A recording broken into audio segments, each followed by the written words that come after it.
Everett, and welcome to Frank's Files.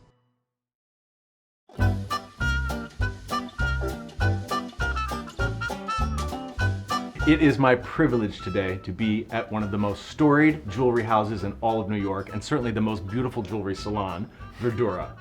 Also, it's my privilege to be with Nico Landrigan, the president of Verdura. Nico, thank you very much for having us. Thrilled to have you. Let's just jump right in. Who was Folco? Folco was a fascinating man. He was a nobleman, he was a Sicilian duke, and he was born in a palazzo in Palermo, and his grandmother was a princess, and his father was a duke.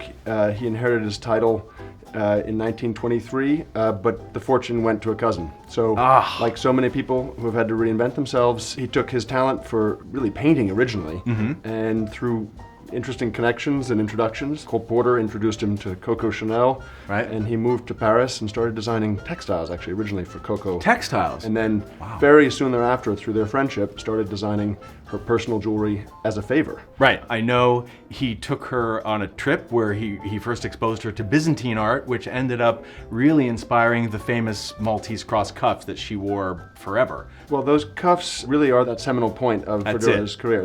They're it, and we're very lucky to have bought them back.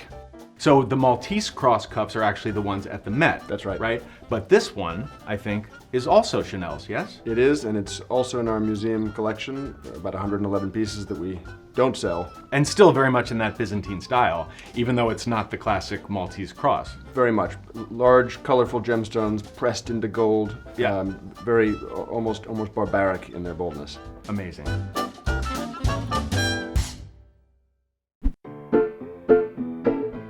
So now let's get Verdura from Chanel into his own business and, more importantly, to New York. When did he come to New York? 1934. Diana Vreeland had said, Paris is great, but you really should go check out this New World thing happening. Yeah. She was the one who introduced him to Paul Flato. He worked for Flato and became his head designer from 1934 to 1939 when he actually had this opportunity to start his own business here in New York. For me, another real hallmark of the House of Verdura and Verdura the man is the incredible relationships that he had with clients. Nobody did it like Verdura. I have to go right to this necklace. This to me is one of the great holy grails of the jewelry world. This incredible emerald scarf necklace. These stones actually were bought by William and Dorothy Paley. Bill started CBS, and as he grew his business, he decided at one point to go to South America and buy up radio and television stations. And his wife Dorothy was invited along, and what do you do while your husband's buying radio stations shop. in Colombia? Right. You buy some emeralds. So Why not? She came back to New York with a little bag of these cabochon emeralds, and she handed them to Folco, to Verdura, and said, listen, Folco, I'm not really sure why I bought these or what for, but I think it'd make a great necklace. Can you come up with something that I can wear in the daytime? So, he sort of double-checked his ground rules. Okay, no diamonds. No diamonds. Daytime.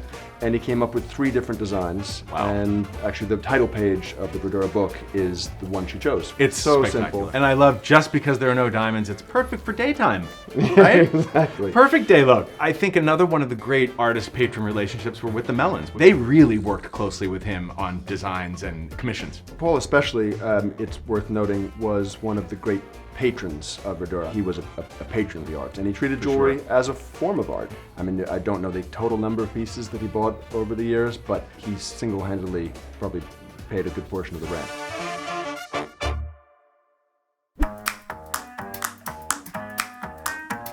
Now we're going to show you another famously storied piece of jewelry. This one possibly illustrates the relationship between a jeweler and a client more than anything I've ever seen. As you can tell, it's actually a tiara, and this was designed for Betsy Cushing Whitney, one of the 3 famous Cushing sisters, and it was commissioned in 1957 after her husband, John Hay Whitney, was made ambassador to Great Britain. The protocol goes that when your husband is presented at court as the new ambassador, one must wear a tiara in the presence of the Queen in a formal occasion. Mrs. Whitney thought it would be fun to go to Verdura, to Folco, and give him the commission. The charming end of this story is that she, shortly after my dad bought the business in the mid-1980s, brought it in this box, put it on his desk, and he was looking for a stone missing or something out of shape that he had to repair. Why is it here? And she said, Mr. Landrigan, I'm giving it to you. It belongs here. And Nico, is it true that she only wore this the one time? The one time, Buckingham Palace, and that was it. Amazing. incredible. Why wear it again, right? You've been seen. You've been seen, right?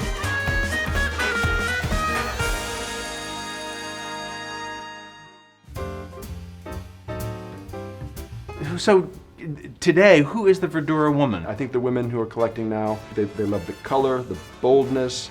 There is an added interest in history and sophistication in that most of these pieces were designed for someone, and these someones tended to be fairly interesting people. One iconic design that I think of with Verdura always is the wrapped heart.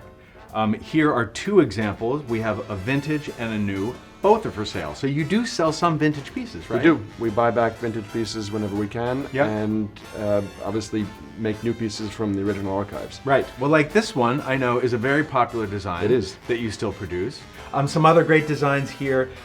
This, of course, you can't talk about Verdura without mentioning this curb link bracelet. It's one of his earliest designs. Really? Yes, and Greta Garbo made it famous. One of the many fabulous things. There are a lot of other things here that I'm going to look at. Thank you so much, Nico. This has been the best morning ever. Incredible jewels. I love talking with you. I could talk with you all day. Thank you for watching, and thank you, Nico. Thank you, Frank. Thanks a lot.